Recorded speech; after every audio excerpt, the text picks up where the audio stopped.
So everyone that was able to did their surveys, and if you didn't, no big deal, we can get you one. And you can do it. And then if you want a little like one-on-one session with me about your conflict, your approach to conflict, I'm more than happy to do that. I enjoy talking about conflict. It's super weird, but I do. And so I guess we'll get started. Every single class period, we're gonna do a review, because I just want each week, I just want us to be able to touch on the highlights in the hopes that it will stick into our pandemic brains somehow. I mean, I personally can't keep a thing in my head, so I'm hoping that repetition will help a little bit with that. So who can tell me one or all of the AAAs of conflict? Acting like you're right. Acting like you're right. Assigning blame. Assigning blame. And Intention. Assuming intention, that's right. What does it mean to act like you're right?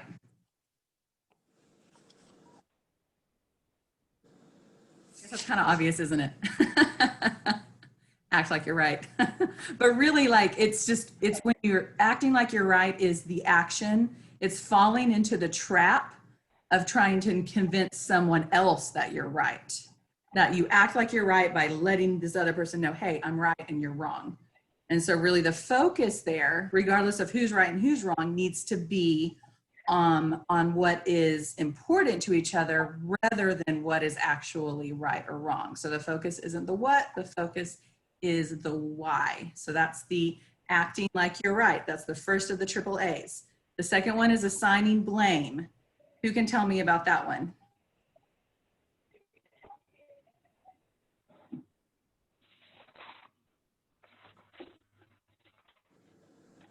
Well, when you're blaming, you're kind of blinded to what went wrong and how you can correct it. And you're more looking like really we only control how we respond, and lose sight of that when you're trying to assign blame. That is exactly right, Teresa. Good job. Gold star for you. I took no.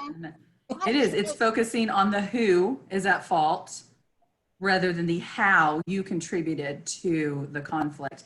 And I'd like to, on this note, I would like to point out that sometimes a non-action is your contribution to the conflict. Like, let's just take the neighbor dog example, where your next door neighbor's dog barks all the time and it drives you nuts, but you never say anything about it to your neighbor, then that is your contribution to that conflict. And it's something that will probably grow and fester inside of you until you get like super, super mad about it and then end up yelling at your neighbor or the dog, or, I mean, I don't know. That's just kind of an example there, that sometimes inaction is as much as a contribution to the conflict as like pointing fingers or anything like that. And you know, you might tell the neighbor that his dog barks a lot. He might not care. That's just working with humans. So you'll have to take other steps. I don't know, legal recourse or whatever one does with a super barky dog. I don't know.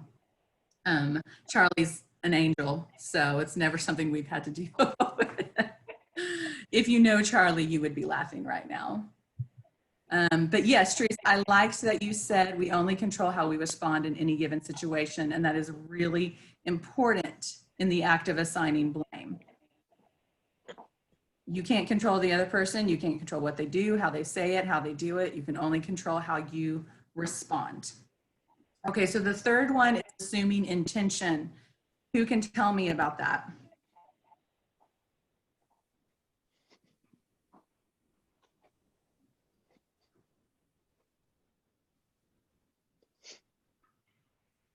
I assume that you're asking us these questions because you don't like us. That's exactly right, Gary. That's a good assumption. Yes, what Gary has so cleverly done is assigned motives to my actions. And that's what assuming intention is. It's interesting, we do that all the time. yet intentions are invisible. And there's no way to know what a person's intentions are unless you ask or unless you're told. And the reason why, in my opinion, assuming intentions is so important is it is the intentions that I place on you when you and I are in conflict. When I am assuming a bad intention, then I am assuming badness in you. Like how I view your intentions affect what I think about you. And that's going to affect how this conflict will go. That's going to affect whether or not I hear what you're saying and also how I am going to respond to you. As a complement to assuming intention, giving the benefit of the doubt is always good going into a conflict. So instead of assuming that someone is selfish about something, maybe assume that they didn't understand something. I don't know. I've gone completely blank on a real life example for that, but those were the triple A's: the acting like you're right, assigning blame, and assuming intention. So let's start talking about our different approaches to conflict. There's generally 3 ways that people respond to conflict.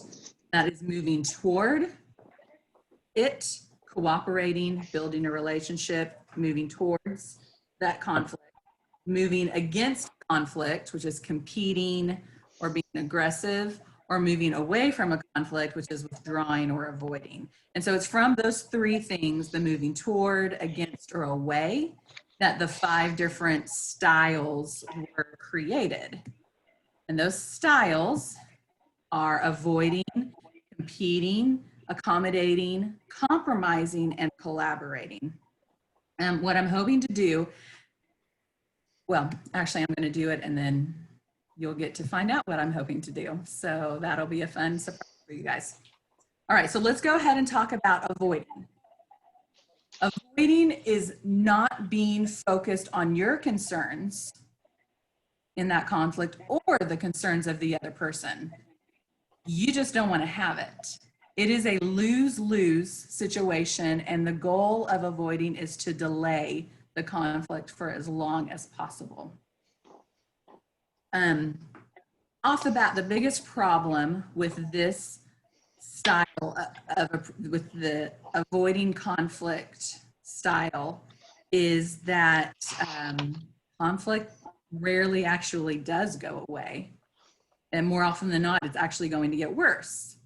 And it's going to build up inside until you explode or project it onto another issue. I had mentioned last week that people rarely get into conflict over something that doesn't matter to them.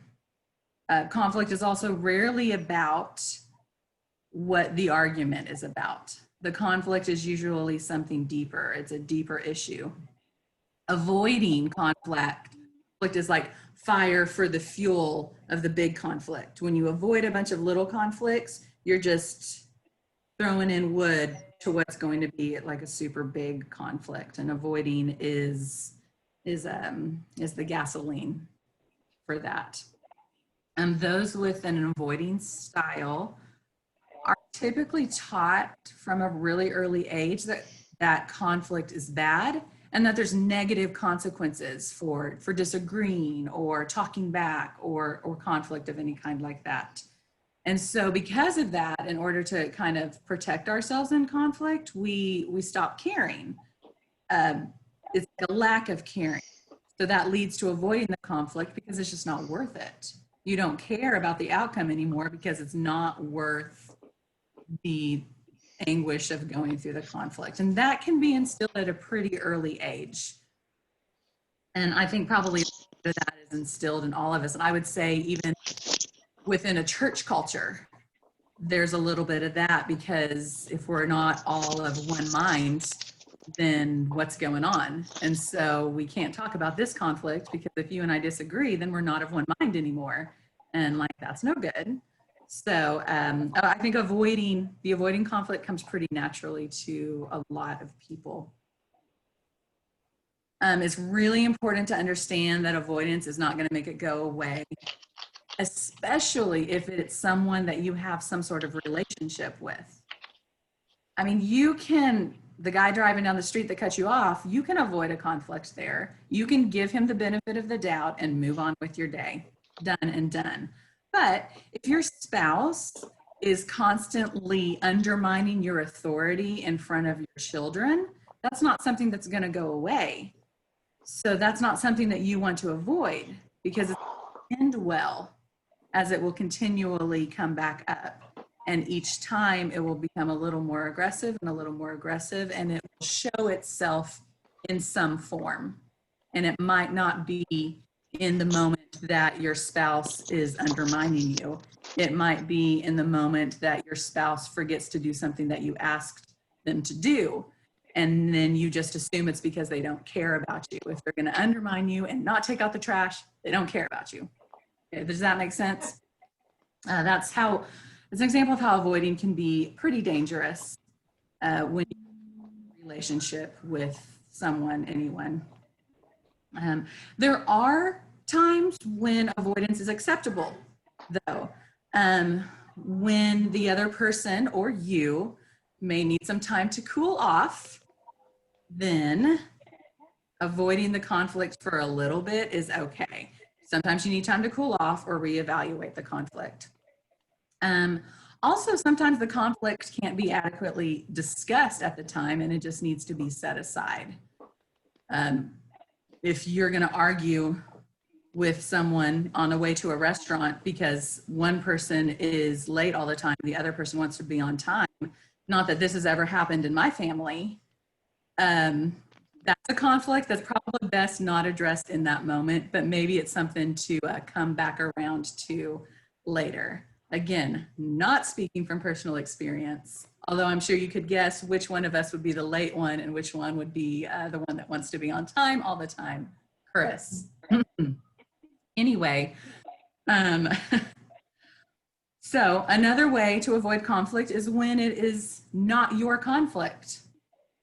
Sometimes we just kind of need to step away of those that we're close to in conflict and let them figure it out themselves.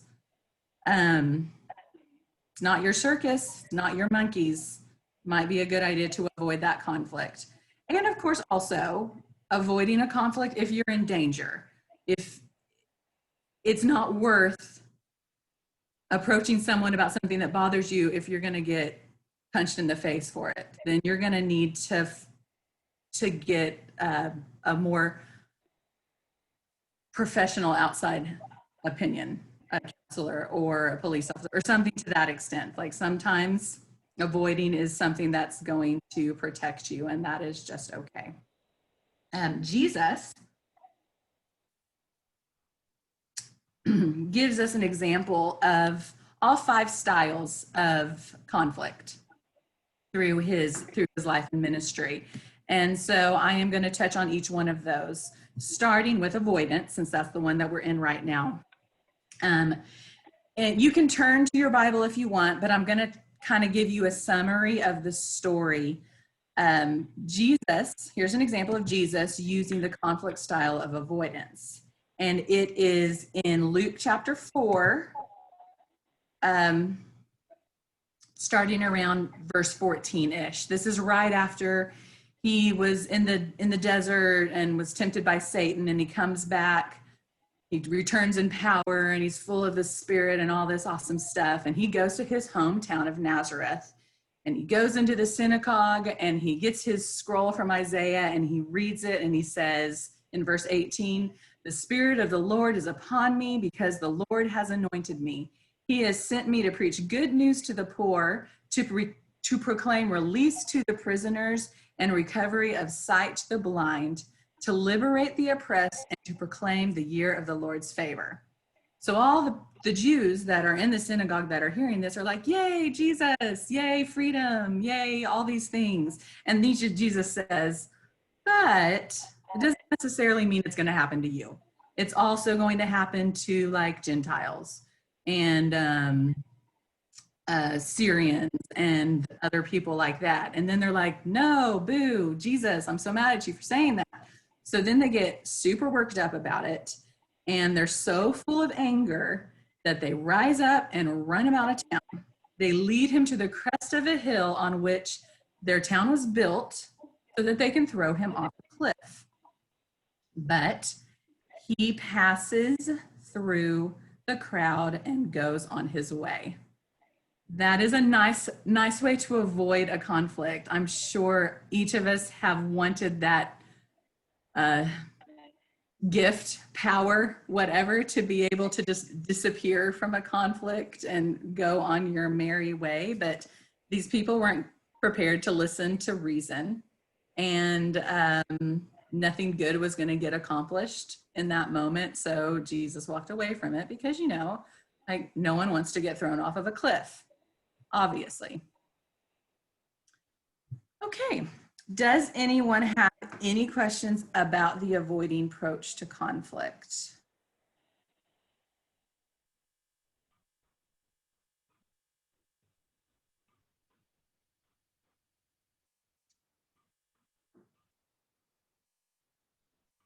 I'm going to take that as a no, and that I just did a super awesome job of explaining it.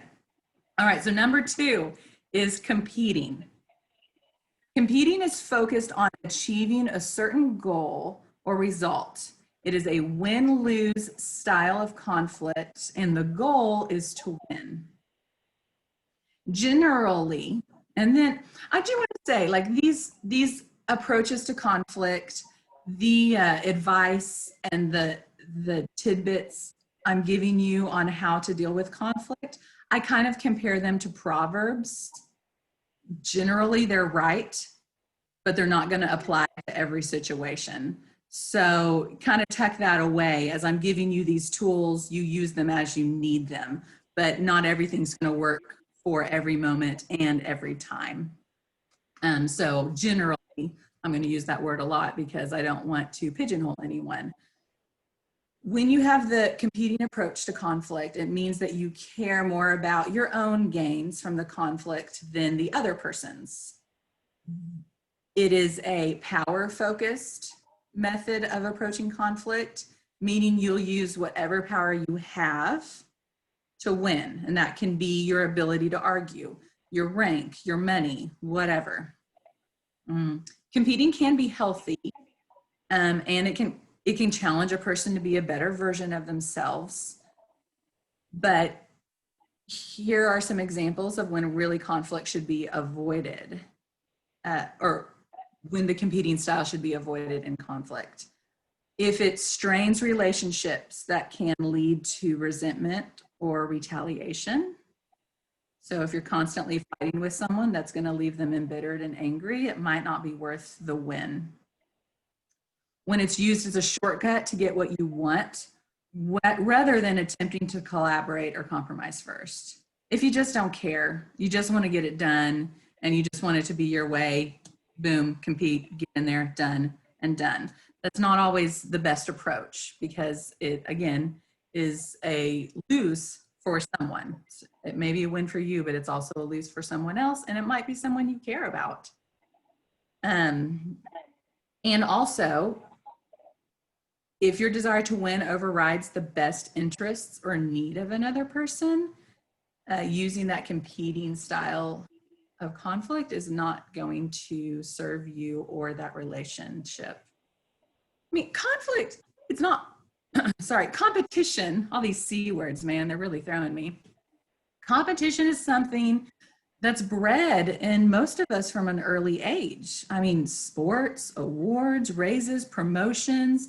To achieve any of these things, we are competing against someone or something, and we're often rewarded for winning those competitions. And this desire to feel victorious can bleed into non-competitive aspects of our lives, such as an argument or a conflict. The danger in having a competing approach to conflict is that things can escalate pretty quickly. And it becomes hard to step back and evaluate what's going on. You know, when you see that like white hot heat behind your eyes or whatever, and you can't really kind of remove yourself from that situation, that's not going to serve you. In a conflict, oftentimes it is wait, did I just skip something in my notes? No. In a conflict, oftentimes it's a previously mismanaged conflict. Again, conflict not resolved is going to come up again, or it's something that was avoided, and that's going to trigger that anger and that desire to win, and kind of immediately pushes your fight buttons, and then game on. So those with a competing conflict style really just kind of need to be aware of that fact so that they know to calm themselves down before engaging in a discussion. So to kind of know your hot spots of arguments and conflicts and what kind of gets you going. Like for me, if someone ever insinuates that I'm not doing my part in something, like if I'm involved in a group project or just in a work environment in general, if someone insinuates or thinks that I'm not doing what I'm supposed to, I get mad immediately, because how dare they, for one, and also probably not true. I'm just kidding, not necessarily, but just knowing yourself in that, knowing what makes you angry is going to help you in conflict, especially if you fall into that competing quadrant of conflict. It's important to be aware of your motivations when having a heated discussion. Your tendency in competition is going to be to win. And when it's something you're passionate about, which again, most people aren't going to get into a big conflict or argument over something they don't care about, then if you're coming into that argument to win, you immediately lessen the equally important views of the other person that you're in conflict with, which is probably going to lead to more fights, frustration, and possibly some irreversible damage. Again, as in all styles, there is a time and a place for that competitive approach to conflict. In emergencies, when safety is a concern, you just want to get in there, get her done. When a quick decision needs to be made and action is needed, go for it. When the outcome is critical and can't be compromised, that is also important, especially when it involves someone weaker, someone lesser, someone smaller. Like when it involves protecting them, then like go for it. Compete like crazy, because that's what Jesus would do. And that is what Jesus did. In Mark chapter 11,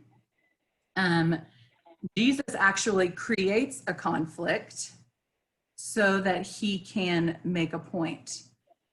He goes to the temple and he starts turning over those tables, and he accuses people of being a den of robbers, and he's just going nuts. Doves are flying, money's going everywhere. It's a whole thing. I stopped to think, okay, couldn't Jesus had just gone up to these merchants? I mean, he does have a way with words, and said, hey man, you're charging a lot of money for that dove, or maybe you should set up out in the streets instead of in this place of worship. Those kinds of things. But there was too much at stake. In Jesus's mind, this was too important to not take action over, because what these merchants were doing was preventing the Gentiles from worshiping. Instead of setting up in the streets, they set up all of their things in the only place where the Gentiles were allowed to worship, thus preventing them from worshiping. And Jesus would not stand for that. So he used that competitive approach to make a statement that we are all allowed to worship. When an inclusive space becomes exclusive, Jesus is not going to accommodate or compromise or even collaborate, because that cost is too great. He is going to get in there and he is going to make stuff happen, because our God is great and we all deserve to worship him, basically. Okay, so does anyone have any questions about that competitive approach to conflict?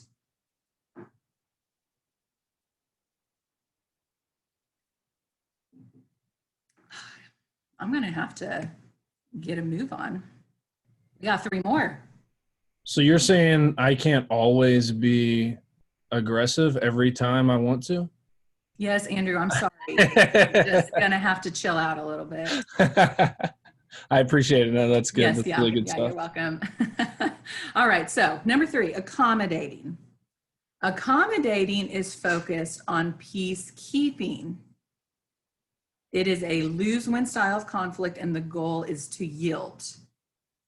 So there is an element of self-sacrifice in the accommodating approach to conflict. Accommodating in general might take the form of selfless generosity or charity, obeying another person's orders when you'd rather not, or yielding to another person's point of view. And accommodating in conflict, however,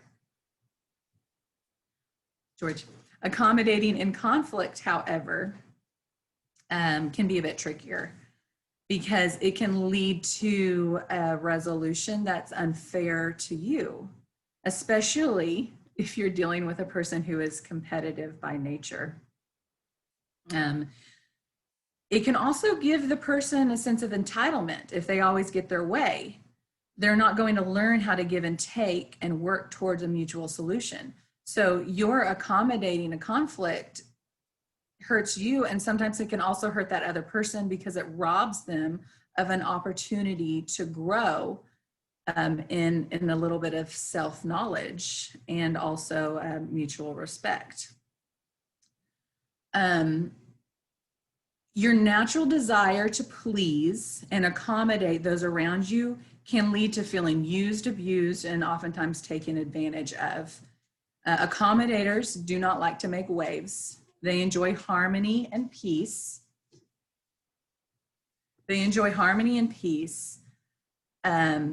However, when you're constantly accommodating in conflict, you aren't creating peace. You're just creating an illusion of peace, which will lead to a growing dissatisfaction that will bleed over into your everyday life. We accommodate because we care greatly for the other person and the relationship is important to us. And so we're willing to give up a lot for that. I think that's a very common and occasionally noble way to think about it. But if you aren't careful, continuous accommodation in conflict will make it harder and harder for you to actually stand up for yourself, especially when it's important to you. And you are robbing yourself of the ability to develop these skills to get what is yours and also what is fair. And this can lead to feelings of resentment. Again, it's important to be aware of your motives. Are you avoiding this conflict because it's what is best for the person you're having a conflict with? Or is it because it's just easier? Accommodation in conflict is generally okay when it has a purpose, such as like preserving or building the relationship is more important than winning that particular issue at hand. The accommodating approach to conflict is fine. Or if you're supporting another's needs, and when that doesn't come at an unsafe or significant personal cost to you. It's also to restore harmony during a tense moment or after a disagreement. Sometimes you just have to step back a little bit, let people have a win, give them some space, and then come back later to make sure that everyone's needs are satisfied in one way or whatever. Jesus actually talks a lot about accommodation during his ministry on the Sermon on the Mount. He has this whole little spiel where he talks about turning the other cheek, talks about if someone is going to sue you. Okay, this is 5 verses 38 through 41 of Matthew. Turn the other cheek. If they wish to take you to court and take your shirt, then you give them your coat too. When they force you to go 1 mile, go with them too. These are all accommodating approaches to a conflict. But what this type of accommodation does is it gives the person being abused power. They have to go 1 mile, but they can now choose to go 2 miles. And it is in that choosing that you humanize yourself to your oppressor. Not always, but a lot of the times. Because when you're forced to do something, people can look at you as a slave or a woman or a whatever in the Bible times, like how that was. But if you make a choice that is different and out of the norm for what would usually be done, that is an accommodation that leads to peace. And that is a good way to approach some kinds of conflicts. And if you really want to get to the heart of the gospel, our salvation is through accommodation. Jesus knows he is right about the kingdom of God. He knows that the words that he speaks are true. Yet, he could have called 10,000 angels, but instead he gave up his spirit and allowed his persecutors to win, because the end goal of the reconciliation was what mattered the most to him. So he accommodated his persecutors. He allowed them to kill him because the outcome mattered the most. And that outcome came from accommodation. So it's not all that bad, is it? But any questions? Comments? I don't think this is very American right now. That style. Go on. Well, I'm just saying it's not. I don't think it's very popular right now. Like, you're seen as weak if you respond in that way. I'm not saying that's good or bad. It's just an observation that you don't see that as a valued strategy. Yeah, I think we probably have an aversion to vulnerability and an aversion to acknowledging that maybe someone else is right, especially in these really heated moments, and these really important things that people are passionate about. It's hard to give up some of those points for the sake of the kingdom, but Jesus did it. So maybe that's something that we should consider too. Not me, obviously, but maybe, I don't know, you guys. Okay, let's just mosey on over to compromising. If I can get my mouse to work. Compromising, I think, is probably a pretty common approach to conflict. That's where I tend to fall. I tend to fall into that. Naturally, I fall to the compromising. My training has led me to a more collaborative approach, but my home base is that compromising, borderline accommodating place is where I feel real comfortable. It's about give and take. It is a win and lose / win and lose method of dealing with conflict. And the goal is to find a middle ground that leaves everyone involved moderately satisfied. Has anyone here ever seen the show Stranger Things? Anyone? Stranger Things? A couple of you. Okay. I don't know if I want to encourage you to go watch it because it's kind of scary and there's a little bit of language, but it's a kind of a cool story too. But there's basically a girl that's led a super, super sheltered life and doesn't understand very much about how the world works. And her guardian or her caretaker is having an argument with her. And he's like, okay, we just need to compromise. And she's like, what's a compromise? And he goes, well, I guess it's just being halfway happy, is what he said. And I loved that because it's exactly what compromise is. You get a little bit of what you want, but not everything. You're halfway happy, moderately satisfied. And a lot of people consider compromising positive because it settles a matter and people aren't super mad about it, But it can be negative if people have to give up important things just for the sake of resolving that conflict. Really, you want to avoid compromise if both parties are willing to take the time for collaboration, because in that collaboration, there's going to be a better solution that leads you to more happy like 3/4 happy to 100% happy rather than halfway happy. People who lean toward the compromising style of conflict resolution oftentimes think in facts. What does this person need? What do I need? How can we get this done and move on? And it's important when deciding to compromise that instead of asking what, you ask why. Why does this person need this? Why do I need this? Getting to the why instead of the what will almost always lead to a better solution. And I'm going to tell you guys a story that was told to us multiple times while I was in grad school. It's the orange story. They've been telling it for years. I'm going to modernize it for you right now. Setting the scene, it is the year 2020. We are in a pandemic. And I am working from home and also trying to homeschool my children. I hear George and Betsy fighting over an orange. And so I've only had 1 cup of coffee at this point, guys. I am not ready for this kind of conflict. So I go over, I huff over as I do, and I grab the orange and I cut it in half and I hand 1 half to George and I hand the other half to Betsy. And what does Betsy do? She takes the orange, she eats the meat, and she throws the peel away.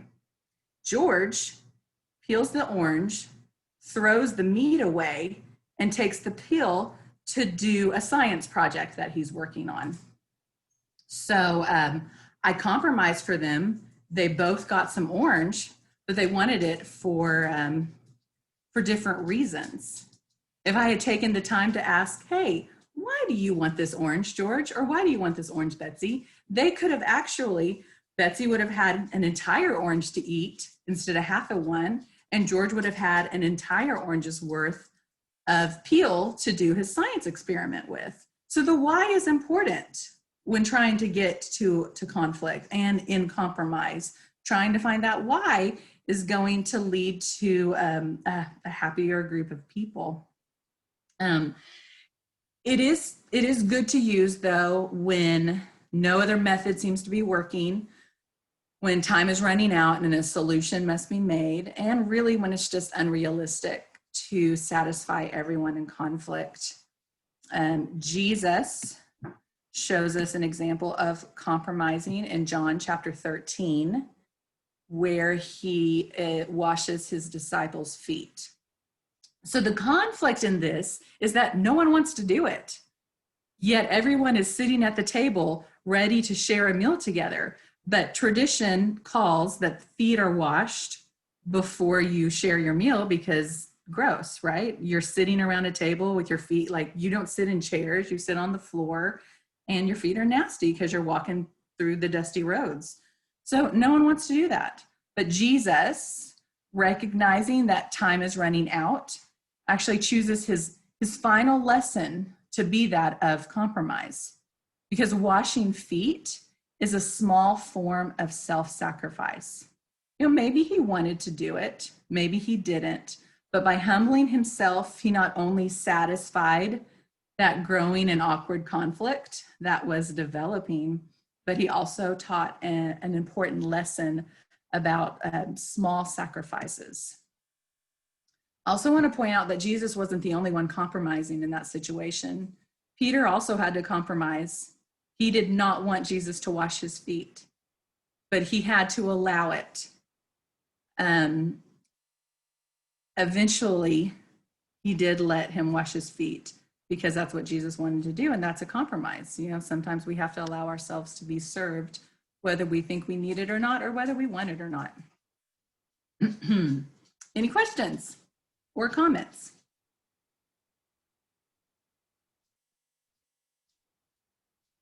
All right, we are wrapping up. Last one, collaborating. Collaborating is working together to resolve a conflict that leaves everyone happy. It's a win-win, and the goal is to find a solution that meets everyone's needs. Collaboration is the most ideal method of approaching conflict and resolving conflict, but it does take work and it does take mental energy to do it.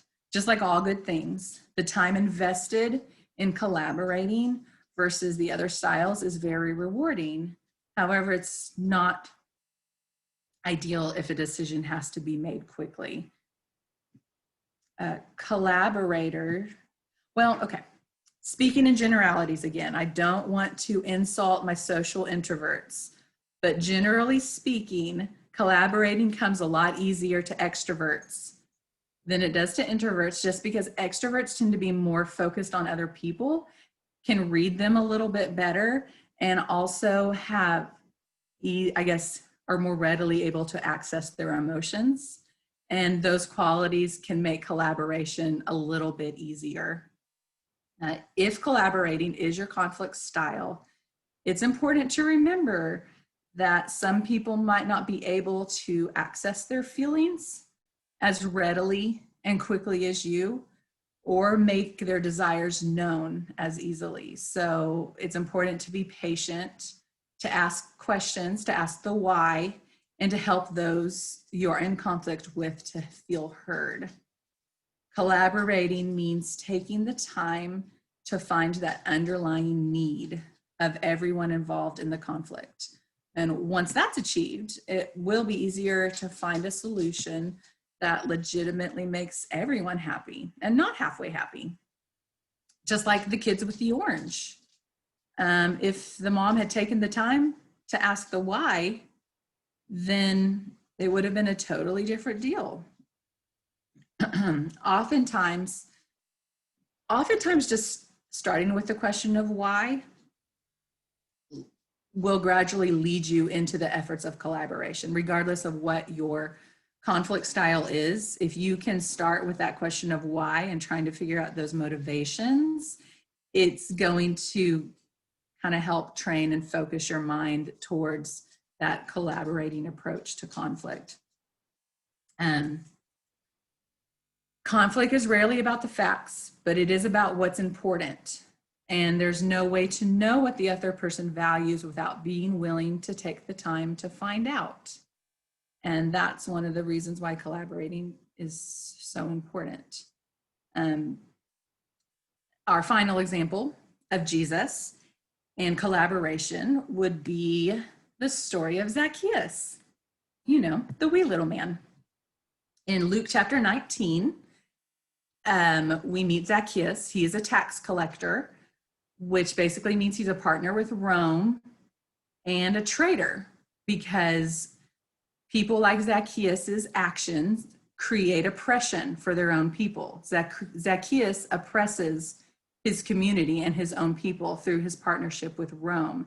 And so that community has excluded him and those like him, because he's kind of a party pooper and basically the worst. So I get that. But Jesus chooses to bring Zacchaeus back into the community by including and even honoring him through attending a meal at his house. So what this is doing, this action is satisfying an unknown need of Zacchaeus, which is to be in community, which is something we all need, because that's how we are made. We are made to be in community with one another. And being in community led Zacchaeus to give back to that community with incredible generosity. And therefore they satisfied that community's need. So Jesus satisfied Zacchaeus's need by bringing him back into community.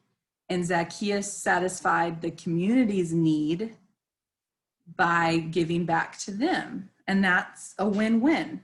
And Jesus kind of mediated that conflict through the art of collaboration. That guy, he's pretty cool, that Jesus. All right, so.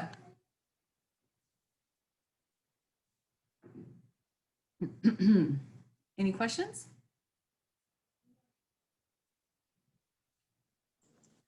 I need everyone to hold up their scores so I can see who's what.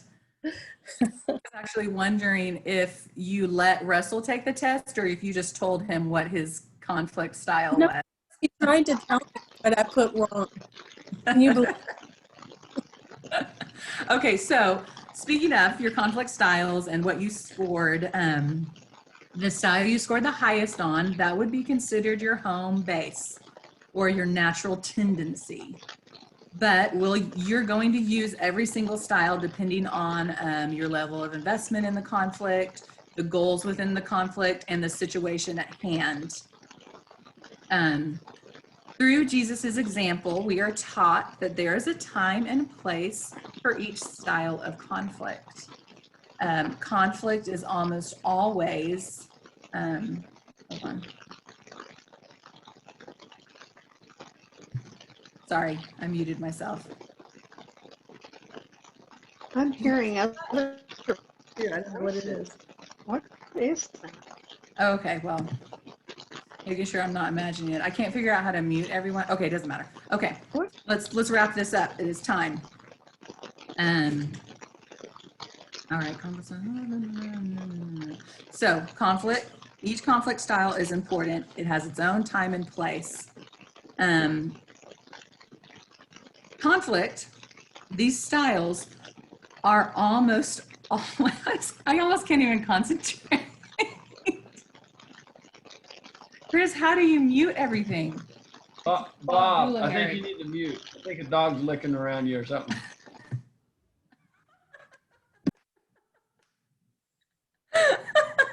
Okay. Oh man, that was wonderful. Dogs are the best, man. Okay, let's see. Where are we? Through Jesus' example, we are taught that there is a time and place for each style of conflict. Conflict is almost always easier to swallow when it is approached with love, mutual respect, and a willingness to come to a solution. So, when avoiding, is it done to allow for a better and more productive time to resolve the conflict at hand? When competing, is it done in defense of someone or something important? When accommodating, is it done with both self-sacrifice and self-respect? When compromising, is it done in an attempt to satisfy everyone involved, trying to give them as much as possible without sacrificing things that are also important to you? And then when collaborating, is it done with a willingness to take the time to see that all parties involved are going to succeed? So as we dive deeper into leading peace-filled lives over the next few weeks, you can refer back to your conflict style to understand why and how you behave the way you do in conflict. No one is stuck in one style. We can constantly grow towards being more collaborative. Hopefully, you learned tonight that you can be Christ-like within each style of conflict. And really, that is the ultimate goal, isn't it? To be Christ-like in our actions. I am thankful that you guys are here and that we're sharing this journey together. Unmute yourself if you have any questions about anything. And again, if you haven't taken the survey yet and you want to, just let me know and we'll make that happen. And I can go over some stuff with you if you want.